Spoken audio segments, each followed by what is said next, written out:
يا أيتها النفس المطمئنة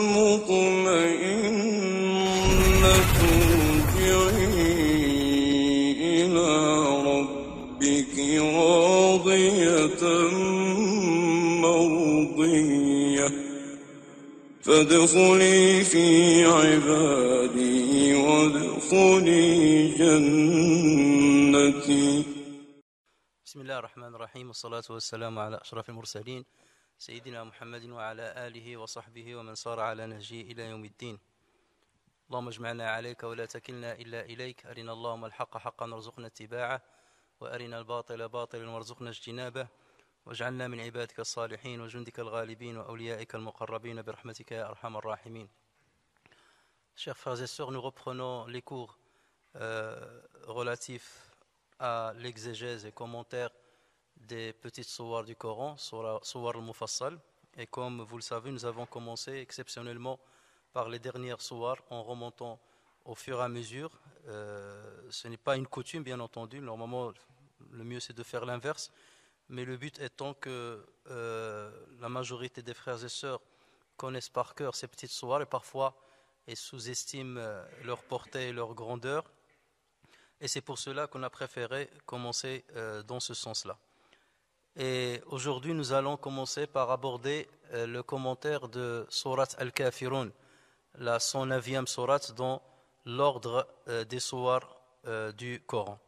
Dans cette sourate, Allah Azza wa Jal dit A'udhu billahi minash shaitanir rajim, bismillahir rahmanir rahim, Qul ya ayyuhal kafirun, dis ô vous les non-croyants, la a'budu ma ta'budun, je n'adore pas ce que vous adorez.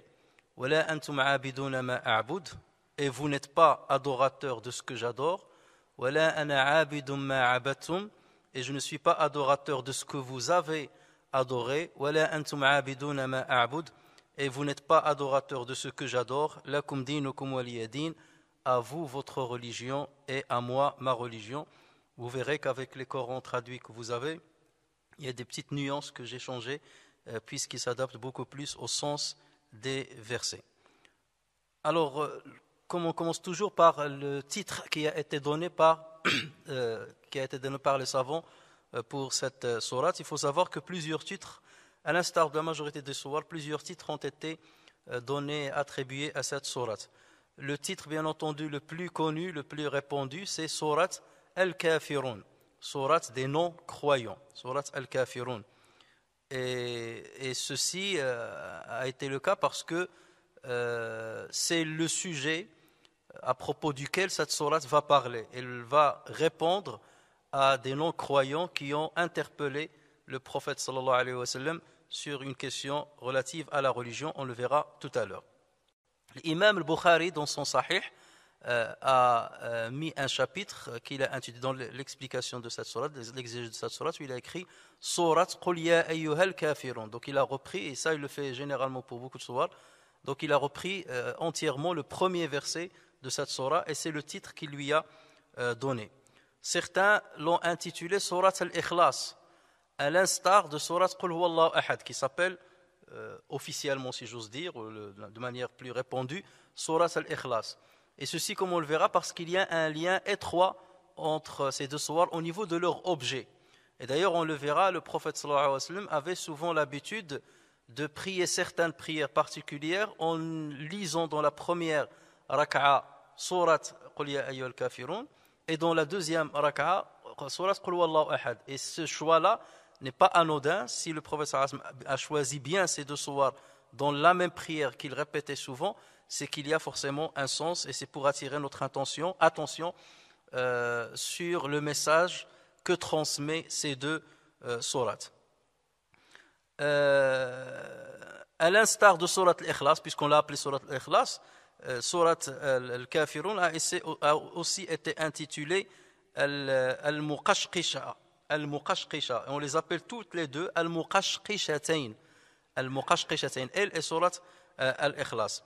Ça veut dire celles, on l'a déjà expliqué, celles qui font désavouer le croyant du polythéisme, celles qui font désavouer le croyant de l'associationnisme, donc qui protègent de l'associationnisme lorsqu'il les récite, où il déclare son désaveu du polythéisme. Le cinquième intitulé, c'est que parfois on l'appelle Surat Bara'a, Surat Al-Bara'a, à l'instar de Surat At-Tawbah, puisque Tawbah commence par Bara'atun minallahi wa rasulihi, donc un désaveu de la part de Dieu et de son prophète à ceux avec qui vous avez passé un pacte.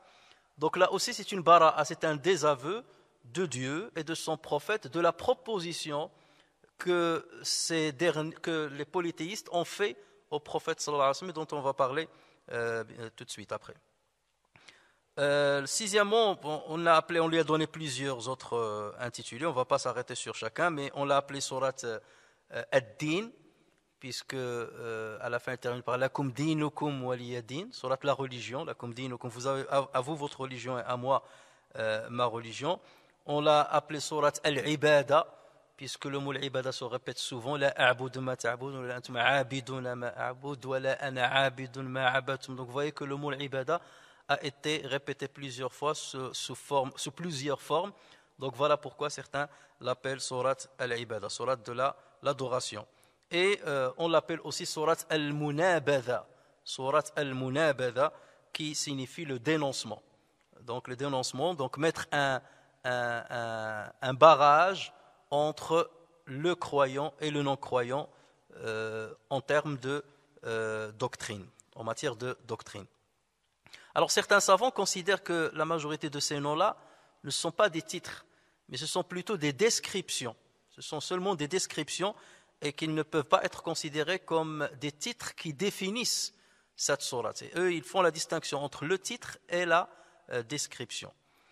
Alors, s'agissant de la période de la révélation de cette sourate, la majorité, ou presque la totalité, certains rapportent même l'unanimité sur ce point-là, que c'est une sourate qui a été révélée à la Mecque. Donc, c'est une sourate mécoise, de par la cause de sa révélation. Sabab Nuzul, comme on va le voir, montre bien que ça a eu lieu à la Mecque. Donc, la majorité écrasante des savants disent qu'elle est mécoise. Il y a certains qui disent qu'elle n'est pas mécoise, qu'elle est médinoise, mais leur avis n'est pas du tout soutenu par une bonne argumentation, donc on ne peut pas le prendre en compte.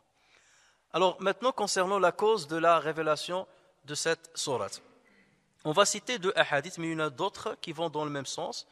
Le premier hadith a été rapporté par Ibn Abi Hatim dans son ouvrage At-Tafsir. C'est un mufassir, Ibn Abi Hatim. C'est quelqu'un qui a vécu entre le 2e et le 3e siècle. Et il a écrit un bon livre de tafsir, de l'exégèse du Coran. Lui, il est né en 240 de l'Hégire, il est mort en 327 de l'Hégire. Comme vous le remarquez, il a vécu assez longtemps. Donc lui, il rapporte ce hadith. Il y a aussi l'imam At-Tabari qui a rapporté ce hadith-là dans son livre d'exégèse. Et c'est ce livre de référence considéré comme l'exégèse la plus connue, la plus célèbre dans l'histoire, qu'il a intitulé Jami' al-Bayan fi tafsir al-Qur'an. Jami' al-Bayan fi tafsir al-Qur'an, ou bien on l'appelle Tafsir At-Tabari. Donc lorsque vous entendez Tabari, ça fait référence directement à ce grand savant, ce grand exégète. Et sachez que l'imam Tabari n'était pas qu'un exégète, c'était un exégète, c'était un muhaddith, c'était un historien, mu'arrikh. Et d'ailleurs, une fois, il s'est adressé à ses élèves, il leur a dit: est-ce que vous êtes motivés pour que je vous dicte l'histoire de l'humanité depuis Adam jusqu'à maintenant, jusqu'à notre époque, jusqu'à 300, lui il est mort en 310 de l'Hégire. Et ils lui ont dit: combien on aura besoin d'écrire de feuilles? Combien de feuilles vont-nous écrire? À peu près 30 000 feuilles. 30 000 pages. Ils lui ont dit: mais c'est pas possible. Et il a dit: mais ça y est, la motivation a disparu. Donc il leur a dit: on va le résumer, je vais le faire plus court. Et justement, il leur a dicté de sa mémoire un ouvrage sur l'histoire de l'humanité depuis Adam jusqu'à 302, certains disent 309 de l'Hégire, ça veut dire un an avant sa mort. Et c'est ainsi qu'il a rédigé pas moins de 11 volumes, 11 grands volumes de sa mémoire. Et en faisant référence à tous les hadiths, et lui c'est qu'il se base toujours sur des récits. Après, il ne pose pas comme condition que les récits soient authentiques, mais il rapporte tout ce qui a été dit sur l'histoire de l'humanité. Il lui a donné le titre de, certains l'appellent donc Tarikh al-Umam wal-Muluk, l'histoire des civilisations ou des communautés et des rois. Certains disent Tarikh al-Anbiya ou al-Muluk, l'histoire des prophètes et des rois. Et c'était aussi un jurisconsulte chevronné. D'ailleurs, il avait tout un madhab. Donc on considère que parmi les madhabs qui ont disparu, le madhab de l'imam At-Tabari. Et si ça a disparu, c'est parce que ses élèves n'ont pas fait perpétuer ses avis, n'ont pas rédigé des ouvrages pour perpétrer ces avis. Mais en tout état de cause, on dit toujours que les madhahib qui ont persisté, les 4 madhahib de Al-Sunnah Jama'a qui ont persisté, regroupent les avis des madhahib qui ont disparu. Le madhab de Sufyan Thawri, le madhab de l'Awza'i, le madhab de Tabari. Et c'est quelqu'un qui avait une grande éthique, mais qui a subi une grande fitna à cause des Hanbalites de son époque qui l'ont attaqué, qui ont lancé des rumeurs sur lui, au point qu'il voulait se révolter le jour de sa mort pour que les gens ne prient pas sur lui. Donc on a dû prier sur lui la prière mortuaire la nuit, pour que les autres ne soient pas au courant. Et pendant des mois, les gens venaient devant sa maison pour prier sur lui. Donc tout ça, c'est pour vous dire l'histoire de la divergence entre les écoles et tout ça. C'était une histoire dont le récit est très amer et très difficile et beaucoup plus grave que parfois ce qu'on voit aujourd'hui. Et ça montre la bêtise humaine et la bêtise même chez les musulmans, malheureusement. Le troisième qui a rapporté ce hadith-là, si je fais des digressions, c'est toujours pour donner des informations qui peuvent être utiles.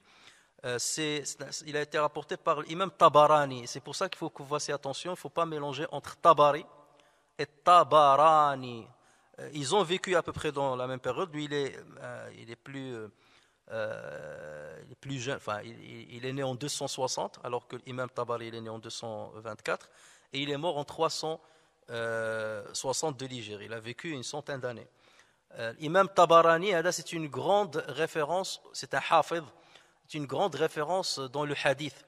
Et il est connu pour 3 grands ouvrages qu'il a écrits dans le hadith, où il a recueilli des hadiths, qu'on appelle al-Ma'ajim, al-Mu'jam al-Akbar, ou al-Mu'jam al-Awsat, ou al-Mu'jam al-Saghir.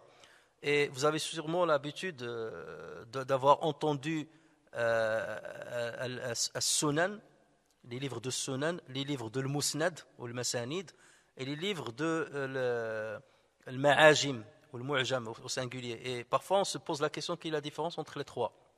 Sachez que lorsqu'on parle de Sunan, c'est des livres dans lesquels les 3 sont des livres dans lesquels on a recueilli les hadiths du prophète sallallahu alayhi wa sallam. Sauf que lorsqu'on parle de Sunan, c'est des livres qu'on a organisés sous forme de chapitres, sous forme de thématiques. Un chapitre pour une thématique, et après il y a ce qu'on appelle le kitab, chapitre. Ensuite il y a le bab, ou ce qu'on peut traduire par le sous-chapitre. Par exemple, le kitab al-Tahara, le chapitre de Tahara, de la purification, et dedans on va parler de l'wudu, on va parler de l'haïd, donc des sous-chapitres qu'on appelle le bab, la porte.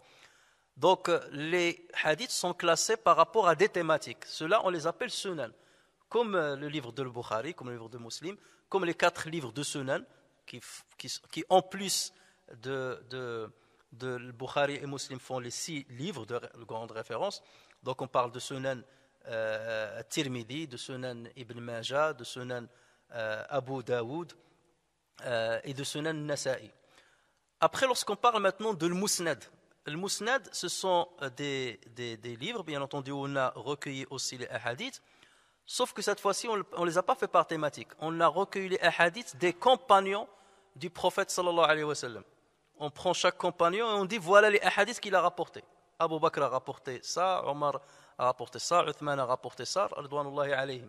Donc tous les compagnons du prophète sallallahu alayhi wa sallam, on donne les hadiths qu'ils ont rapportés, chacun ce qu'il a rapporté comme hadith. Et là on parle de l'Musnad. Et c'est le cas de Musnad l'imam Ahmed. En revanche, lorsqu'on parle de l'Ma'ajim, ou le Mu'jam au singulier, c'est un livre dans lequel aussi on a mis les hadiths, sauf que on va les classer par ordre alphabétique du rapporteur. Et l'imam Tabarani qui nous intéresse, lui, il a rédigé 3 livres. Le Mu'jam al-Kabir, le grand Mu'jam, le grand dictionnaire, si j'ose dire, et dans lequel il a commencé par les hadiths des 10 compagnons auxquels le paradis fut promis, le Mubasharun bil Jannah, et ensuite il commence à rapporter les hadiths, à recueillir les hadiths rapportés par chacun des compagnons, mais en utilisant l'ordre alphabétique de leur nom, des compagnons du prophète sallallahu alayhi wa sallam. Donc regardez le travail, c'est pas un travail facile. Prendre l'ordre par ordre alphabétique, tout ça pour faciliter le travail aux étudiants et aux générations futures. Et c'est pour ça que il y a de quoi mourir de rage lorsqu'on entend certains gens qui disent oui, cet héritage-là, il faut le balayer, on recommence tout à zéro et tout, c'est quoi? C'est du n'importe quoi tout ça. On ne sait pas l'héritage que nous avons, pendant que des gens donnent des millions pour protéger les livres de leurs ancêtres, nous certains viennent pour jeter l'anathème sur les livres et l'œuvre de nos ancêtres. Donc lui, il a mis les compagnons. Vous pouvez dire, dans ce cas, on peut l'appeler le Mousnad. Non, on n'appelle pas le Mousnad. Pourquoi? Parce qu'il l'a mis par l'ordre alphabétique. Alors que le Mousnad, on met les compagnons, mais sans ordre alphabétique. Lui, il l'a fait sous forme alphabétique. Et il a écrit une vingtaine de volumes. Les 5 derniers volumes ont été perdus. Et les savants, il y a certains qui ont estimé que le nombre de hadiths qu'il a rapporté, le nombre c'est 60 000. Et d'autres ont dit, et c'est le plus correct, il y a 22 000 hadiths qu'il a référencés dans un ordre alphabétique des compagnons. Imaginez le travail. Ensuite, il a fait un autre mu'jam qu'il a appelé le mu'jam al-awsat, dans lequel il a référencé les hadiths par le nom des savants, de ces shuyukh sur lesquels il a rapporté les hadiths. Mon cheikh Intel, donc avec l'ordre alphabétique, voilà les hadiths que j'ai rapportés sur lui. Mon deuxième cheikh, voilà ce que j'ai rapporté sur lui. Voilà, et ainsi de suite. Tous les hadiths que j'ai rapportés sur lui. Donc là, il l'a appelé al-mu'jam al-awsat, le moyen, le mu'jam, le moyen.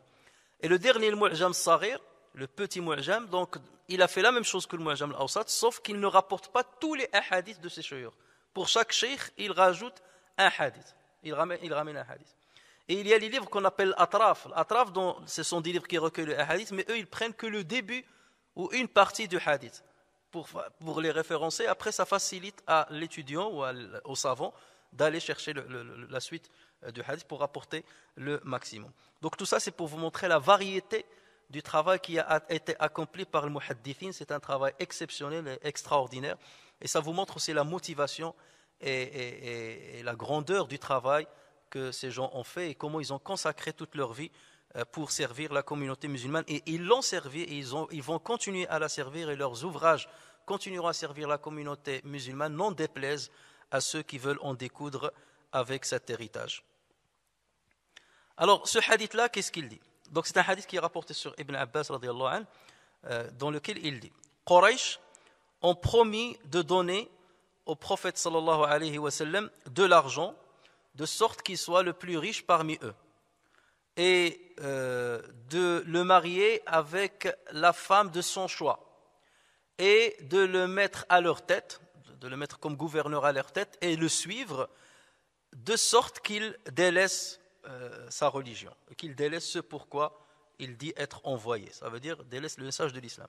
Mais bien entendu, comme vous le savez, le prophète sallallahu alayhi wa sallam a refusé cette proposition parce que ça n'a jamais été son intérêt de chercher les biens mondains. Il ne faisait que transmettre le message pour lequel Allah Azza wa Jalla l'a envoyé. Lorsqu'ils ont vu c'est-à-dire sa fermeté là-dessus, son intransigeance, ils lui ont proposé autre chose. Ils lui ont dit, est-ce que tu acceptes qu'on adore ton Dieu pendant une année et que tu adores nos idoles, Allat ou Al-Uzza, une autre année? Voilà, comme ça, on va créer une religion hybride. C'est ce qu'on appelle aujourd'hui le syncrétisme. Et donc, comme ça, tu fais ça et voilà. Et comme ça, on s'entend entre nous et on entre en accord. Et c'est là où Surat al-Kafirun fut révélée. Et d'ailleurs, pas seulement elle, d'après ce hadith-là de Ibn Abbas, il y a d'autres versets qu'on a récités dans la prière de l'Aïcha, d'autres versets de Surat Az-Zumar, les versets 64, 65 et 66, dans lesquels Allah Azza wa Jalla dit قُلْ أَفَغَيْرَ اللَّهِ تَأْمُرُونِّي أَعْبُدُ أَيُّهَا الْجَاهِلُونَ وَلَقَدْ أُوحِيَ إِلَيْكَ وَإِلَى الَّذِينَ مِنْ قَبْلِكَ لئن أشركت ليحبطن عملك ولتكونن من الخاسرين بل الله فاعبد وكن من الشاكرين. Dit, et regardez ce verset-là, on va y revenir, il commence par dit, comme Surat al-Kafirun dit, قل, dit, me commanderez-vous d'adorer autre qu'Allah, ô ignorant? En effet, il m'a été révélé ainsi qu'à ceux qui, en effet, il t'a été, c'est Dieu qui parle, en effet, il t'a été révélé ainsi qu'à ceux qui t'ont précédé, deux points, si tu donnes des associés à Allah, ton œuvre sera certes vaine, tu perdras tout ce que tu as fait, et tu seras très certainement du nombre des perdants. Donc voici le premier hadith qui nous montre la raison pour laquelle, la cause de la révélation de Surat al-Kafirun. Le deuxième hadith, c'est un hadith rapporté aussi par At-Tabari, dans son tafsir également, et il dit qu'il y a 4 Qurayshites, et 4 parmi les grands notables de Quraysh, à savoir Al-Walid ibn al-Mughira. Al-Walid ibn al-Mughira, c'est le père de Khalid ibn al-Walid. C'était un grand ennemi du prophète sallallahu alayhi wa sallam. Donc Al-Walid ibn al-Mughira, Al-As ibn Wa'il, Al-Aswad ibn al-Muttalib et Umayya ibn Khalaf. Vraiment les grands détracteurs du prophète sallallahu alayhi wa sallam ont croisé un jour le prophète sallallahu alayhi wa sallam et lui dire ceci: Ya Muhammad, ô Muhammad, viens qu'on se mette d'accord, qu'on adore ce que tu adores, et que tu adores ce que nous adorons, et que nous t'associons dans toutes nos affaires. Et comme ça, on devient associé, il n'y a plus de problème entre nous. Tu deviendras un chef comme nous et un notable de Quraysh et à la Mecque comme nous.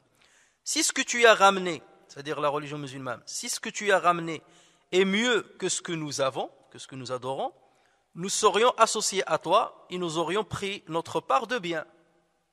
Donc dans ce cas, avec une année, moi ils lui ont dit, on va adorer une année ton Dieu et tu vas adorer ce que nous faisons pendant une année. Donc si c'est toi qui as raison, donc nous aurons notre part de bien au moins pendant une année. Et si ce qu'il y a chez nous est mieux que ce que tu as, tu nous auras associés dans notre affaire et tu auras pris ta part en bien. Donc quelque part on ne sera pas perdant. On aura raison une année sur deux, que ce soit toi ou nous. Vous voyez la ruse un petit peu qu'ils ont utilisée. C'est alors qu'Allah Azza wa Jal a révélé: Qul ya ayyuhal kafirun la a'budu ma ta'budun. Dis, ô vous les non-croyants, je n'adore pas ce que vous adorez et vous n'allez pas adorer ce que j'adore. Alors, selon les deux hadiths, il y en a d'autres hadiths, même si au niveau des chaînes de transmission il y a de la faiblesse, et les savants sont clairs là-dessus, mais les uns se renforcent avec les autres, parce qu'il y en a tellement qui ont été rapportés. D'ailleurs, l'apparence du Coran montre bien que ça ne peut être que cette cause qui a fait que cette sourate fut révélée. Donc, cette sourate a été révélée pour répondre à un compromis qui a été demandé par les Qurayshites. Alors, ça peut être Qurayshites ou les 4 ténors qu'on a cités au prophète sallallahu alayhi wa sallam, dans lequel ce compromis, il demandait au prophète sallallahu alayhi wa sallam d'adorer une année leur divinité et qu'ils allaient adorer une année sa divinité, créer, comme j'ai dit, une religion hybride, se lancer dans un syncrétisme. Donc il faut se mettre dans le contexte. Et toujours le Coran, lorsqu'il va parler de le kuffar et ainsi de suite, ou de la guerre ou autre chose, les choses qui sont rébarbatives ces temps-ci, il faut toujours se mettre dans le contexte. Donc mettez-vous dans le contexte de la révélation. C'est des gens, donc là, ils sont en train de proposer au prophète sallallahu alayhi wa sallam de lui faire une proposition sur la foi, sur la doctrine islamique, sur quelque chose qui est important. Là, ici, on ne parle pas de l'entraide ou le vivre ensemble et tout ça. Ça, c'est un autre sujet pour lequel l'islam ne peut qu'être favorable. Là, on est en train de parler de la liberté de croire ou de ne pas croire. La liberté de croire à ce qu'on veut. Donc là, c'est autre chose. Ils ne veulent pas que le prophète sallallahu alayhi wa sallam croie en cette religion. Ils ne veulent pas que le prophète sallallahu alayhi wa sallam partage cette religion avec les autres.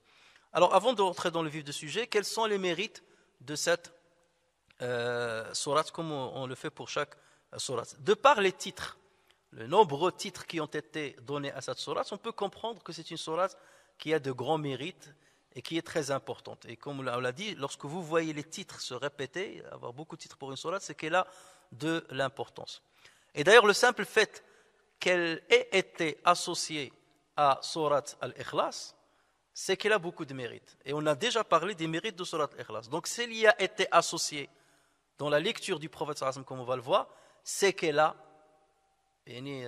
à peu près le même mérite, sinon un petit peu moins, le même mérite que sourate al-Ikhlas. Il a une importance capitale autant que sourate al-Ikhlas. Plusieurs hadiths rapportent que le prophète sallallahu alayhi wa sallam lisait cette sourate dans certaines prières, notamment surérogatoires, et des prières qui ont une symbolique très importante. Alors, le premier hadith qui va nous montrer de quelle prière il s'agit, c'est un hadith rapporté par Muslim sur Jabir ibn Abdillah radiyallahu anhu, qu'il a dit qu'après le tawaf autour de Kaaba, lors du pèlerinage du prophète sallallahu alayhi wa sallam, ou lors de l'umrah du prophète sallallahu alayhi wa sallam, après le tawaf du prophète sallallahu alayhi wa sallam, le messager a accompli une prière à deux unités. Dans la première unité, il a récité Fatiha et Qul ya ayyuhal kafirun, et dans la deuxième unité, il a récité Fatiha et Qul huwallahu ahad. Et c'est devenu une sunna. Tous ceux qui accomplissent le pèlerinage ou l'umrah, ou ceux qui accomplissent tawaf tatawwu, tawaf volontaire, surérogatoire. Donc lorsqu'ils terminent tawaf, ils accomplissent, à l'instar du prophète sallallahu alayhi wa sallam, une prière, en récitant Qul ya ayyuhal kafirun d'abord et en récitant Qul huwallahu ahad. Et ça a une grande symbolique. Ça montre qu'il a un grand mérite. Tawaf, vous connaissez la symbolique de Tawaf, qui est immense, qui est importante, autour de Kaaba, ce temple vers lequel tous les musulmans se dirigent au moins 5 fois par jour. Et donc, imaginez Tawaf, on est tout près de cette Kaaba, donc on accomplit Tawaf, qui est une sorte de prière, et après on termine avec une prière derrière Maqam Ibrahim, donc regardez cette symbolique de derrière Maqam Ibrahim, en récitant ces deux sourates, Surat Al-Kafirun et Surat Al-Ikhlas. Ça montre qu'elle a un mérite énorme aux yeux du prophète sallallahu alayhi wa sallam. Le deuxième hadith est rapporté par Muslim sur Abu Huraira radiyallahu anhu, qui dit que le prophète sallallahu alayhi wa sallam lisait de la même manière de ce qu'on a raconté ici, lisait ces deux sourates dans la prière surérogatoire de l'Fajr. Dans la prière surérogatoire de Al-Fajr. Donc vous savez très bien qu'à l'aube, on accomplit deux prières. Il y a une prière surérogatoire qu'on appelle Sunnatu Al-Fajr ou Ratibatu Al-Fajr. Rawatib, ce sont les prières que le prophète sallallahu alayhi wa sallam accomplissait régulièrement. Il ne les ratait jamais. On les appelle Rawatib. Comme Ratiba du Dhuhr, comme Ratiba après les Dorkats, après le Maghrib, comme les Dorkats après l'Aïcha, et comme la prière de l'Witr, et comme la prière de Al-Fajr. Et surtout ces deux dernières sont encore plus importantes que les autres rawatib, puisqu'on les rattrape lorsqu'on ne les accomplit pas, pour plusieurs savants, pour la majorité des savants. La sunnat Al-Fajr ou sunnat Al-Witr. Donc le prophète sallallahu alayhi wa sallam, dans cette sunna de Al-Fajr, il récite Qul ya ayyuhal kafirun et il récite Qul huwallahu ahad dans la deuxième rak'a. C'est pour cela que la prière de Sunnat al-Fajr elle est rapide, elle est légère. Le prophète sallallahu alayhi wa sallam, il la faisait d'une manière très légère, parce qu'il récite toujours ces deux sourates. Quelque part, le prophète sallallahu alayhi wa sallam commençait sa journée en récitant ces deux sourates. Et ça c'est très important, ça a une grande symbolique. À l'aube, il commence par ces deux sourates. Donc, ça veut dire qu'il y a un message à transmettre. Bon, le message de Surat Ikhlas, on l'a compris.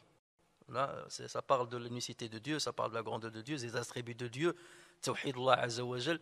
Donc tout c'est dans Surat Al-Ikhlas. Et là, dans Surat Al-Kafirun, on va le voir, là ça parle de l'adoration de l'unique.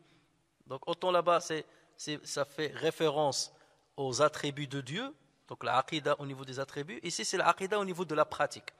Et on verra ce qu'il y a dans cette sourate. Et d'ailleurs, concernant cette prière-là, Aïcha radhiyallahu anha, dans ce qu'a rapporté Al-Bukhari et Muslim, a dit jamais le prophète sallallahu alayhi wa sallam n'était régulier. Jamais le prophète sallallahu alayhi wa sallam n'était régulier dans l'accomplissement des prières surérogatoires autant que pour les deux unités de l'Fajr. C'est les prières où il était le plus régulier, il ne les ratait jamais. Ça montre son importance.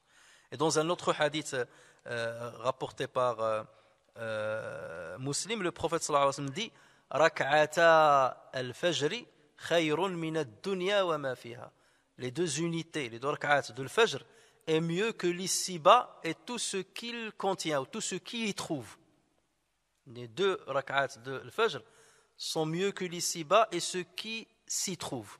Donc là, et puisque dans ces deux rak'at qu'il récite Qul ya ayyuhal kafirun, ça veut dire, ça nous montre son mérite et son importance.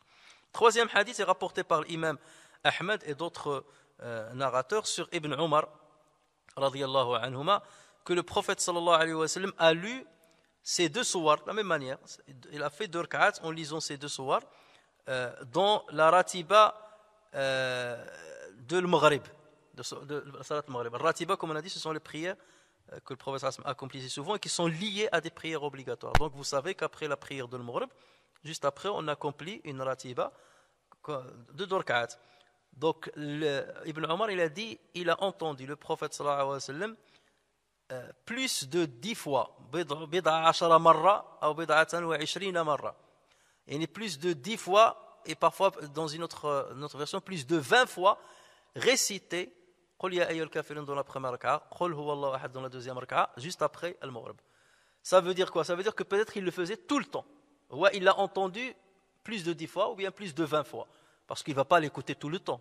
D'autant plus qu'après le Maghrib, chacun va faire sa prière. Donc forcément, si on le croise, il a été à côté de lui. Donc là, il a eu l'occasion de l'entendre. Mais s'il dit qu'il l'a entendu plus de 10 fois ou plus de 20 fois, selon une autre version, ça montre que le prophète sallallahu alayhi wa sallam le faisait toujours. Donc, regardez, le symbolique. Le prophète sallallahu alayhi wa sallam lit cette sourate après tawaf toujours. C'est une grande symbolique. Il la lit au début de la journée, al-Fajr, et il la lit au début de la nuit, après le Maghrib, après le coucher du soleil. Ça veut dire qu'il ponctue sa vie, déjà sa vie quotidienne, avec la lecture de cette sourate et de sourate Ikhlas. Et il ponctue le pèlerinage ou le Umrah, qui ont des grandes symboliques, puisque c'est une renaissance quelque part, puisque Allah Azza wa Jalla, pour celui qui a accompli le pèlerinage, Allah Azza wa Jalla lui pardonne les péchés, il devient comme le premier jour où sa mère lui a donné naissance. Donc c'est comme si cette naissance-là, après Tawaf, il commence cette naissance-là avec la lecture de Qul ya ayyuhal kafirun. Donc ça veut dire qu'elle a une importance capitale. Alors commençons par le commentaire du premier verset. Qul ya ayyuhal kafirun. Et on va s'attarder aujourd'hui sur le mot Qul, dit. Alors Allah Azza wa Jal dit au prophète sallallahu alayhi wa sallam, dit Qul ya ayyuhal kafirun. Allah Azza wa Jal aurait pu révéler au prophète sallallahu alayhi wa sallam une sourate qui commence ya ayyuhal kafirun la a'budu ma ta'budun. Il aurait pu commencer comme ça. Ô vous les non-croyants, je n'adore pas ce que vous adorez. Ça aurait pu être correct. Pourquoi le Qul? D'accord? Il aurait pu directement commencer par ya ayyuhal kafirun la a'budu ma ta'budun. Ou de dire ya Muhammad, ô prophète, n'adore pas ce qu'ils adorent et qu'ils n'adorent pas ce que tu adores. Ça aurait pu être comme ça. Mais non. Pourquoi? Et c'est là où il faut c'est comme ça qu'on médite le Coran, pour toujours se poser des questions. Pourquoi ça? Et essayer de chercher la raison. C'est qu'il y a forcément une sagesse. L'utilisation de Qul. Alors, nous savons que dans le Coran, il y a plusieurs versets qui ont commencé par Qul. On ne peut pas les dénombrer. On a cité tout à l'heure un. قل أتأمروني أعبد قل أتأمروني قل أفغير الله تأمروني أعبد أيها الجاهلون سورة الزمر, on l'a cité tout à l'heure. On retrouve dans sourate Ali Imran قل للذين كفروا ستغلبون وتحشرون إلى جهنم. Dis à ceux qui ont mécru, vous allez perdre et vous allez être rassemblés vers l'enfer, et quel mauvais endroit pour se reposer. قل إني نهيت أن أعبد الذي تدعون من دون الله. Dis, il m'a été interdit d'adorer ce que vous adorez en dehors d'Allah. Et si vous dénombrez les versets qui commencent par Qul, vous allez en trouver énormément. Donc toujours avec cette forme. Dis ceci, dis cela. Ou d'ailleurs, voilà, tout le Coran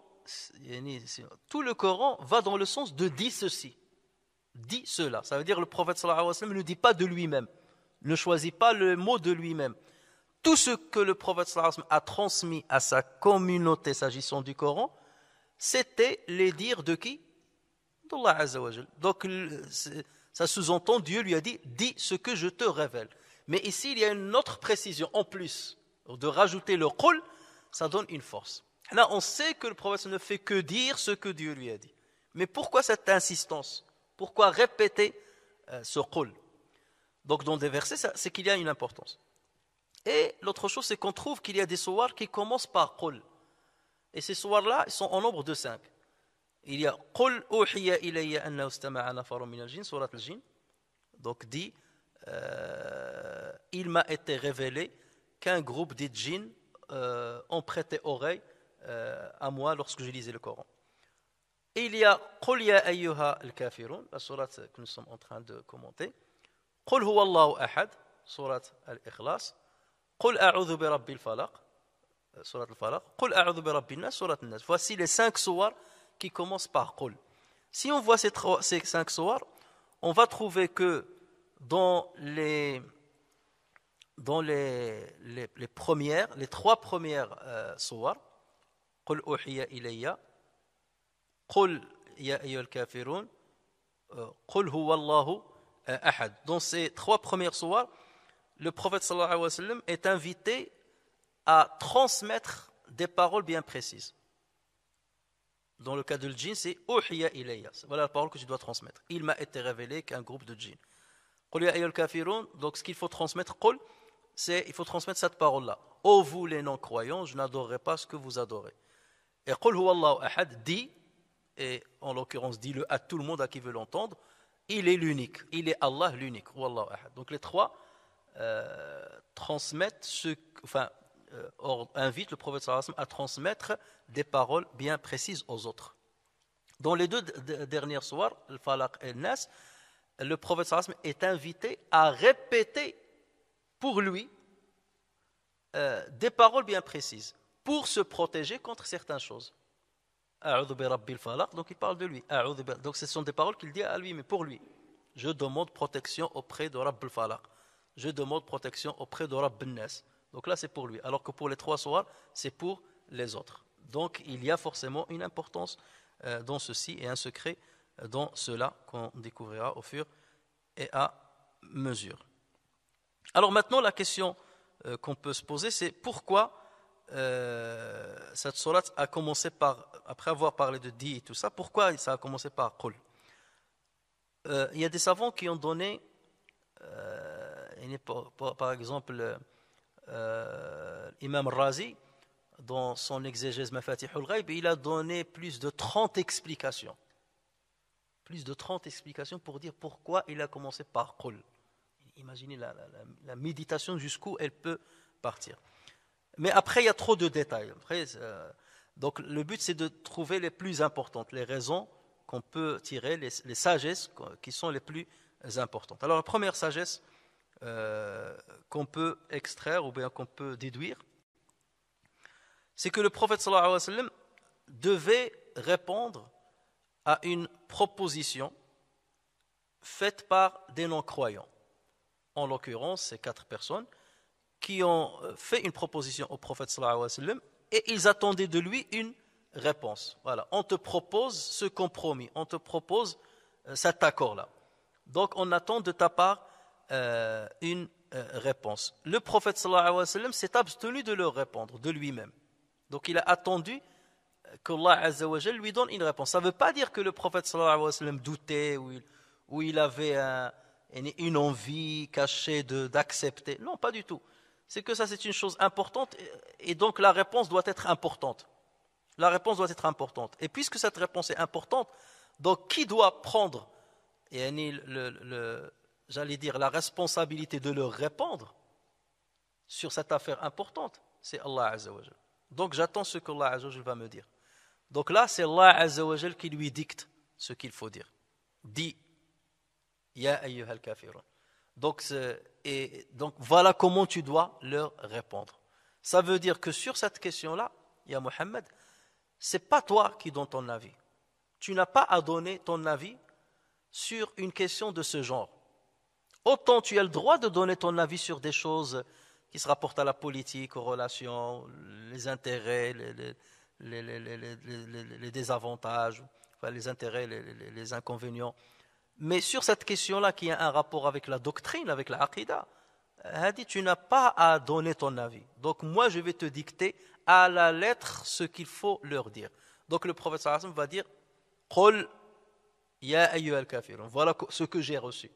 Il ne va pas dire Ya ayyuhal kafirun. Qul, c'est-à-dire ça vient de Allah Azza wa Jal. Le fait de dire Qul, les autres qui vont l'écouter vont apprendre quoi? C'est pas Muhammad sallallahu alayhi wa sallam qui parle en son nom, c'est pas Muhammad qui a choisi ces mots par lui-même, mais c'est Allah Azza wa Jal qui a choisi ces mots à la lettre, lettre par lettre.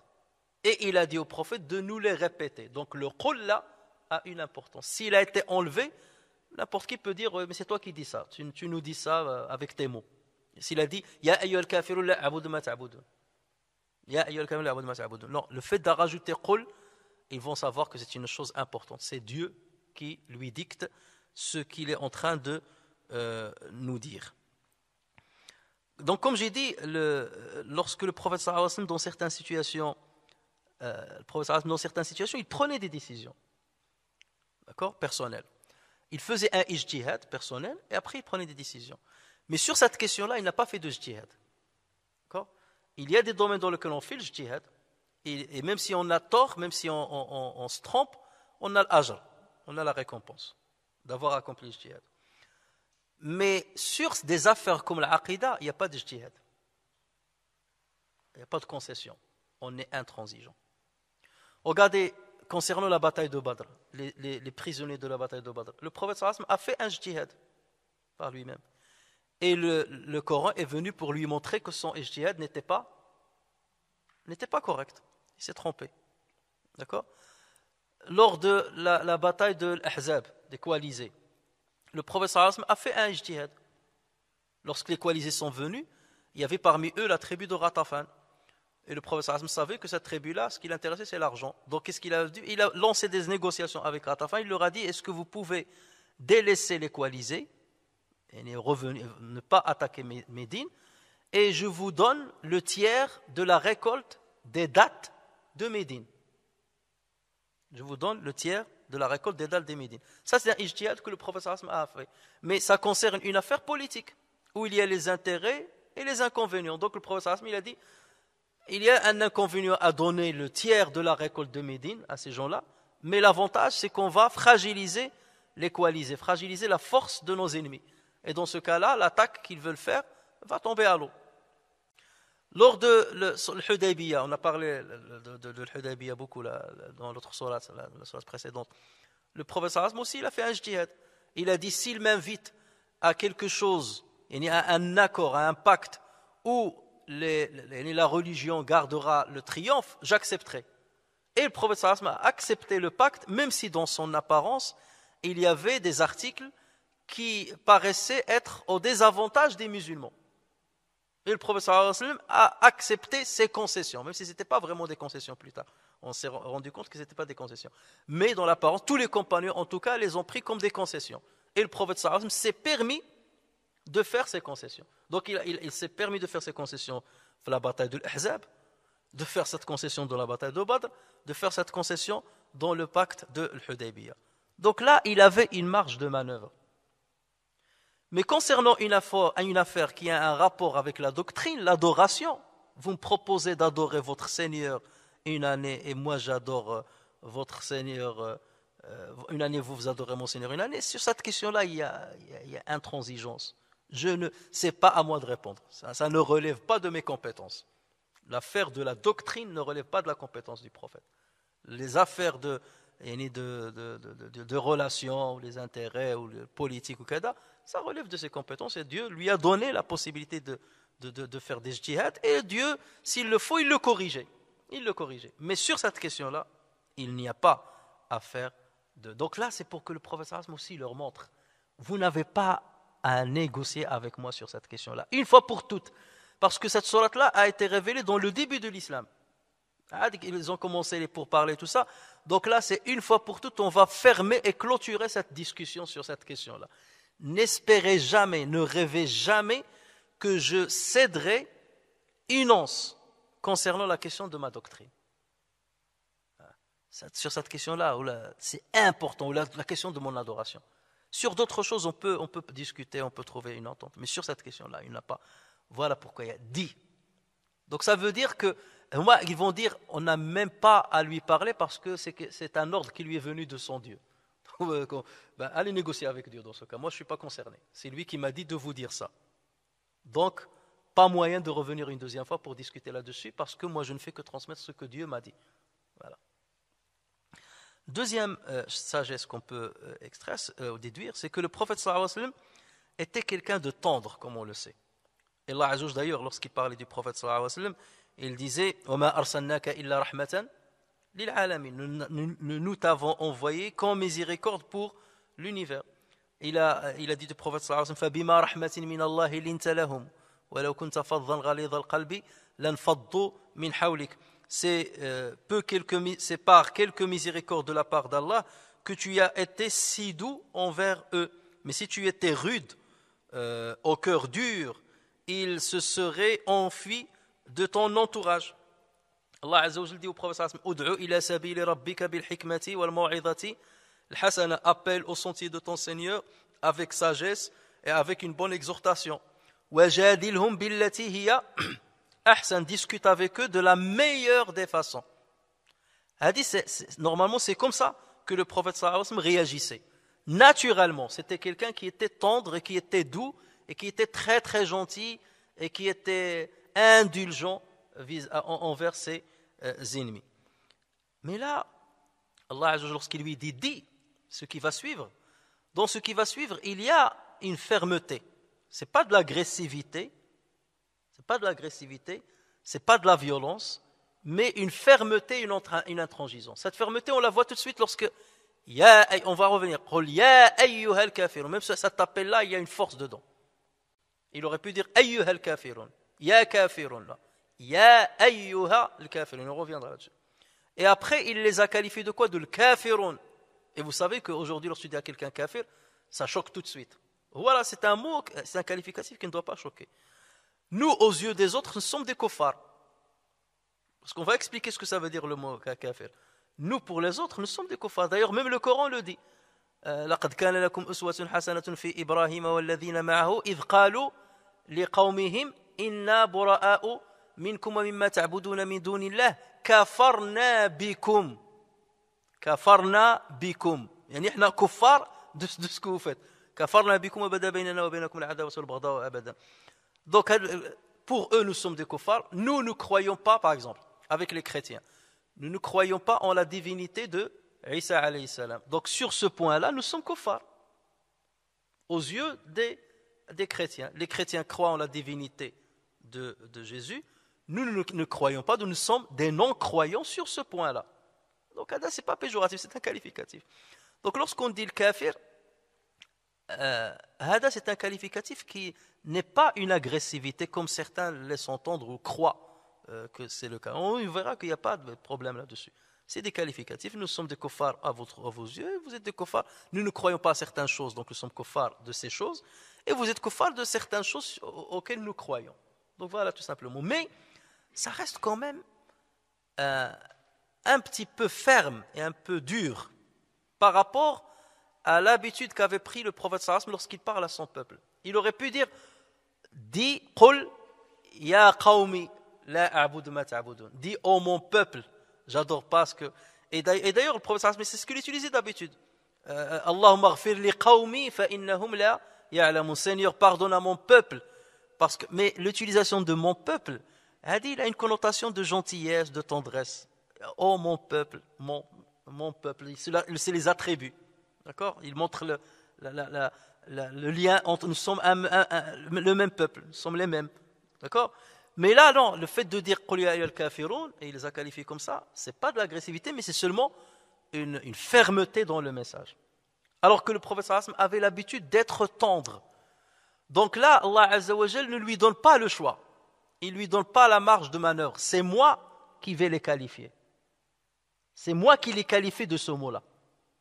Voilà. C'est moi qui les qualifie de ce mot. Et toi, tu n'as qu'à répéter ce que je te dis. Parce qu'après tout, eux, comment ils se définissent, les polythéistes? Ils se définissent comme des croyants envers Dieu. Allah, si tu leur questionnes qui a créé les cieux et la terre, ils vont dire Allah. Donc ils se définissent comme croyants. Nous croyons en Dieu, c'est lui qui a créé les cieux et la terre. Au moins ils se définissent comme croyants.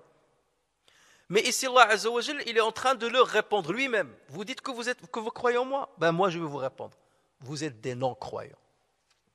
Et Mohammed, toi tu n'as qu'à répéter ce que je te dis. Donc c'est pas toi qui les juges. Tu n'es pas en train de les juger. C'est moi qui suis en train de te dire ce qu'ils sont pour moi. Pourquoi? Parce que vous avez associé avec moi d'autres divinités.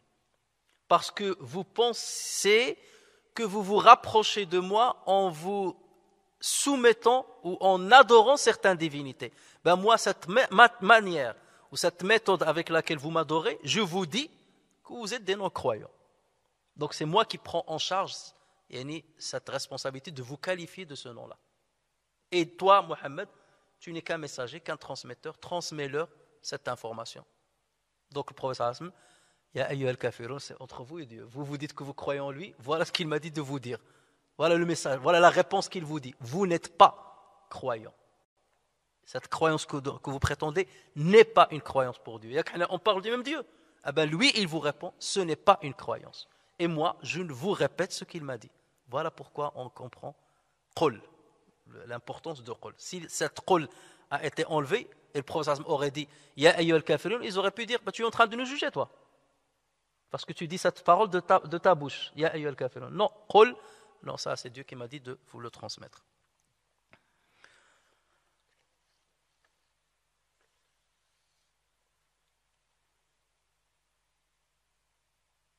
La troisième sagesse qu'on peut déduire, c'est qu'il faut d'abord rappeler que la proposition faite par les polythéistes au prophète sallallahu alayhi wa sallam est venue après plusieurs attaques qu'ils ont fait au prophète sallallahu alayhi wa sallam. Moi, ils ont déjà commencé par une agressivité. Une fois le prophète sallallahu alayhi wa sallam a lancé son message, ils étaient agressifs à son égard. Ils l'ont insulté, ils ont dit qu'il est majnoun, qu'il est fou, ils ont dit qu'il est sorcier, ils l'ont traité de tous les noms. D'accord ? Donc ils ont tout essayé. D'abord, ils ont commencé par l'agressivité. Rappelez-vous de ce que Abu Lahab a dit au prophète sallallahu alayhi wa sallam, yadak ali hada jama'tana. Donc regardez l'agressivité. Ils ont commencé déjà par l'agressivité et tout ça. Donc il ne faut jamais oublier ça. Que c'est par cela qu'ils ont commencé. L'agressivité, ils ont empêché les musulmans d'adorer Dieu, d'avoir un choix, et ainsi de suite. Ils ont commencé. Et après, ils ont commencé à insulter le prophète sallallahu alayhi wa sallam. Lorsque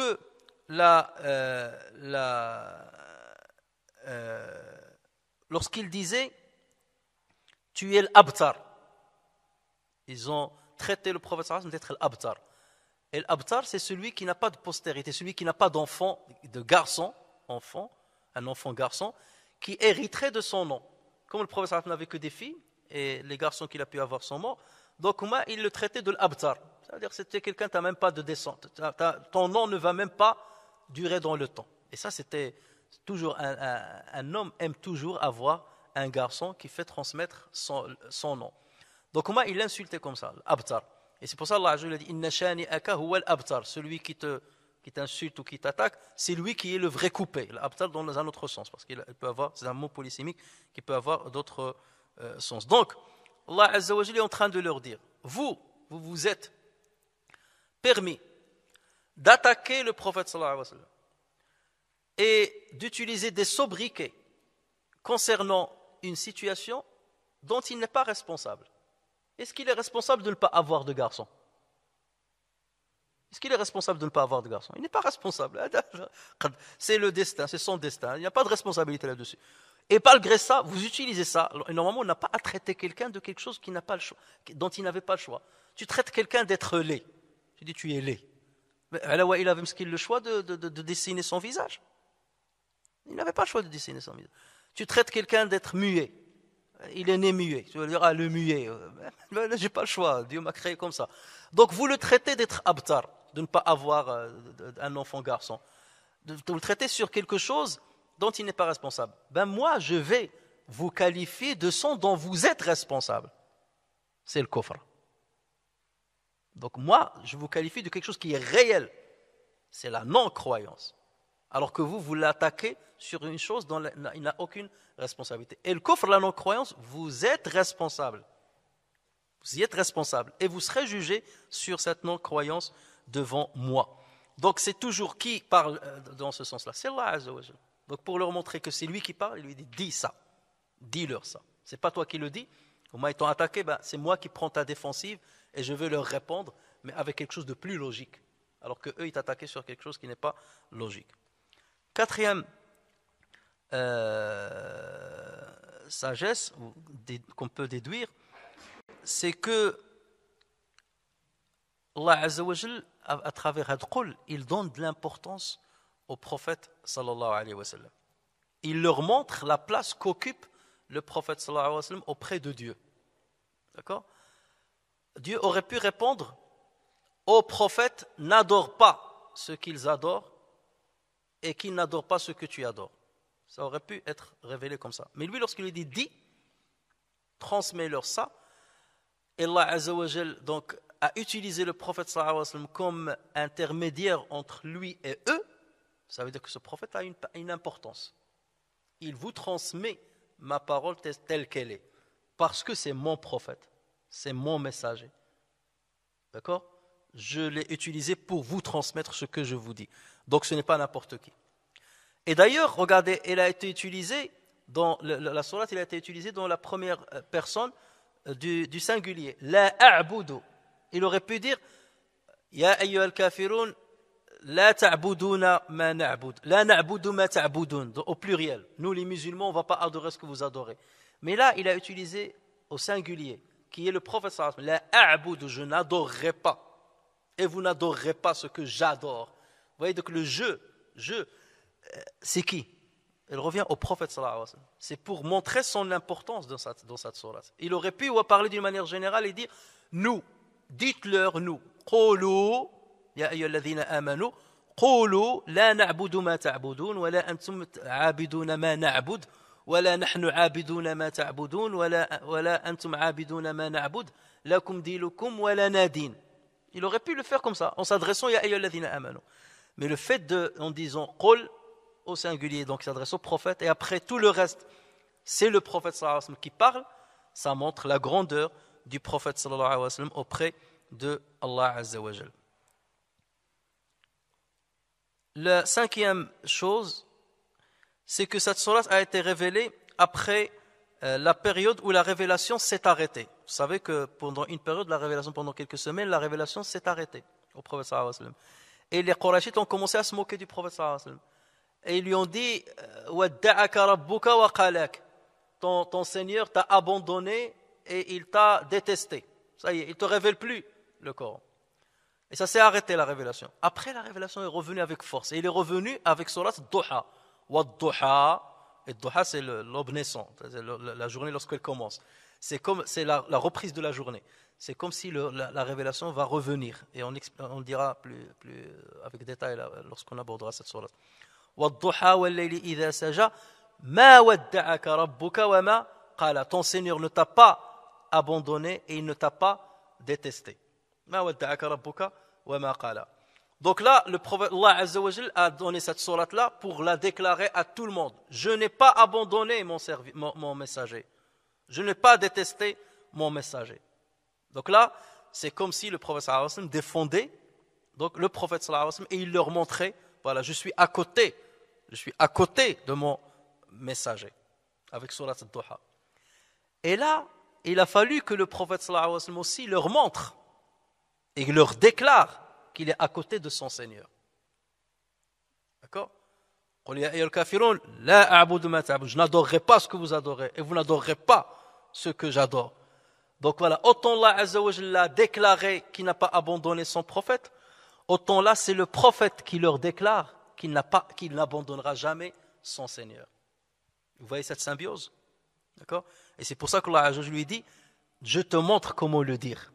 Je vais t'expliquer comment le dire. Dis ceci. Comme moi j'ai dit sur toi, dis maintenant sur moi.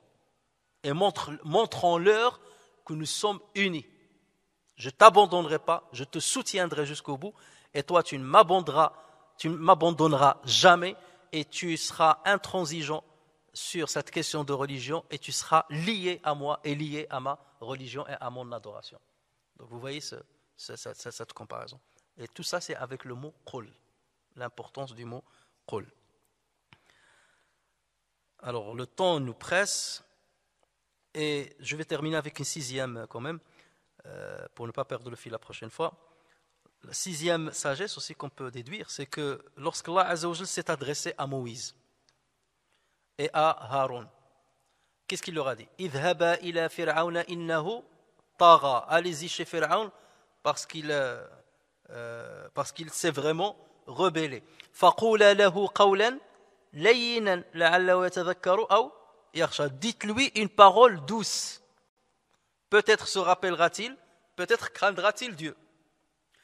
Alors on peut dire, mais attendez, ici Allah Azza wa Jalla s'adresse à Moïse et à Aaron et ils leur disent d'aller chez Pharaon, et qui est le plus grand égaré du monde, de l'histoire, le plus grand despote de l'histoire. Et là, il leur dit, dites-leur une parole douce. Et ici, avec Mohammed sallallahu alayhi wa sallam, il lui transmet une parole un petit peu ferme. Elle n'est pas agressive, elle n'est pas violente, mais elle est ferme. C'est pas douce. C'est pas de la douceur que de dire à quelqu'un, tu es non-croyant, alors que lui, il dit, non, moi, je crois en Dieu. Et toi, tu lui dis, tu n'es pas croyant, et tu n'adoreras pas ce que j'adore, j'adorerai pas ce que tu adores. Ça veut dire qu'on n'a pas la même divinité. D'accord ? On n'adore pas la même chose, on n'a pas la même conception de Dieu. Donc là, c'est quand même ça, il y a de la fermeté. Donc quelqu'un peut se demander, mais comment d'un côté Dieu il dit à Moïse ceci, et d'un autre côté il dit à Mohammed sallallahu alayhi wa sallam cela. On peut le comprendre de deux manières. D'abord, c'est que Moïse, c'était la première fois où il allait interpeller Pharaon. Donc forcément, la première fois que tu t'adresses à quelqu'un, tu ne vas pas aller le voir et lui dire, oh despote, écoute-moi. Non, tu vas parler avec douceur. Donc Allah Azza wa Jalla était en train de le dire à Moïse, va parler avec douceur. Mais dans ce cas, pourquoi il ne l'a pas précisé au prophète sallallahu alayhi wa sallam auparavant? Parce que le prophète sallallahu alayhi wa sallam est naturellement doux. Il est naturellement tendre. Alors que Moussa alayhi salam, il était dur naturellement. Moussa, il a voulu seulement aider et prendre la défensive d'un des siens. Il a frappé l'autre, il l'a mis par terre KO, il l'a tué. Il était dur. Moussa alayhi salam, il était très très dur, il était très fort et même avec son frère. Lorsqu'il est parti au rendez-vous avec Dieu et il est revenu, il a trouvé que son peuple adorait le veau. Qu'est-ce qu'il a fait? Il a pris Haroun par ses cheveux et par sa barbe. Imaginez ça, c'est pas de la douceur ça. Il a pris son frère. C'est pour ça que son frère Haroun lui a dit, Yabna ummalat khudh bi lihyati wala bi ra'si. Oh le fils de ma mère, ne me prends ni par ma barbe ni par ma tête. Imaginez là, il l'a pris par sa barbe, par sa tête, il lui tirait la tête. Comment tu as osé les laisser adorer le veau? Naturellement, il était comme ça. Donc là, il a fallu qu'Allah Azza wa Jalla le mette en garde. Attention Moïse, n'utilise pas ta dureté, la robustesse là. Il ne faut pas l'utiliser avec Pharaon. Va avec une parole douce. Mais ça, il ne fallait pas rappeler ça au prophète sallallahu alayhi wa sallam parce qu'il est naturellement comme ça. Et le prophète sallallahu alayhi wa sallam, il a commencé avec la parole douce. Rappelez-vous, dans Surat Tabbat yada Abi Lahab. Le prophète sallallahu alayhi wa sallam, il a appelé son peuple, il leur a dit, regardez la douceur avec laquelle il leur a parlé. Si je viens un jour et je vous dis que quelqu'un va vous attaquer, que diriez-vous sur moi? Il leur a parlé, voilà, je suis là pour vous mettre en garde contre un jour. Donc il a utilisé cette douceur déjà. Donc voilà pourquoi il y a cette distinction. D'accord? Ça c'est comme ça qu'il faut le comprendre. Le prophète a déjà parlé avec douceur. Là, on est dans un autre contexte où ces gens-là sont en train de demander des concessions au prophète sallallahu alayhi wa sallam et ont commencé de demander au prophète sallallahu alayhi wa sallam de dénaturer, de tronquer sa propre religion.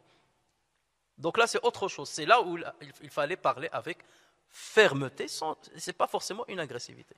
Alors que Moïse, il fallait lui rappeler qu'il y avait une douceur à respecter lorsqu'il devait s'adresser pour la première fois à Pharaon.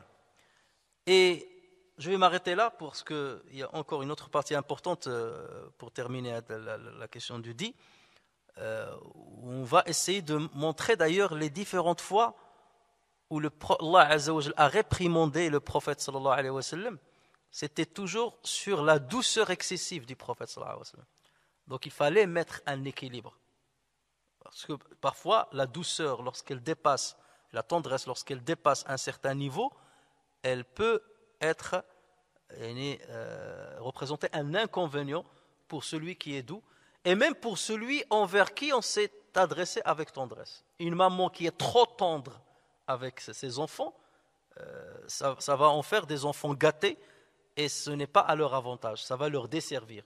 Donc là, Allah Azza wa Jal devait mettre un équilibre dans le comportement du prophète sallallahu alayhi wa sallam et dans l'attitude du prophète sallallahu alayhi wa sallam dans sa relation avec ses non-croyants. Et on s'étalera là-dessus, Inch'Allah, la semaine prochaine, bi'idhnillah azza wa jal. Subhanak Allahumma bihamdika, anshadu an la ilaha illa anta, astaghfiruka wa natubu ilayk. Amina sa'nadhibna anfusana faghfir lana fa innahu la yaghfiru dhunuba illa ant. Subhana rabbika rabbil izzati amma yasifun, wa salamun ala al-mursalin, walhamdulillahi rabbil alamin.